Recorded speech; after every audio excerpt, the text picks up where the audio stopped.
बाहर विदेश रौरा जाई जी, भले नून रोटी घर ही में खाई जी। तनी बाहर विदेश रौरा जाई जी, भले नून रोटी घर ही में खाई जी।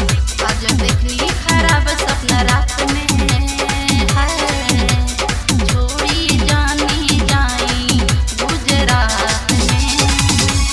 घर ही रह के कमाई ना दे हाथ में, ए राजा जी छोड़ी जानी जाऊं गुजरात में। घर ही रह के कमाई ना दे हाथ में।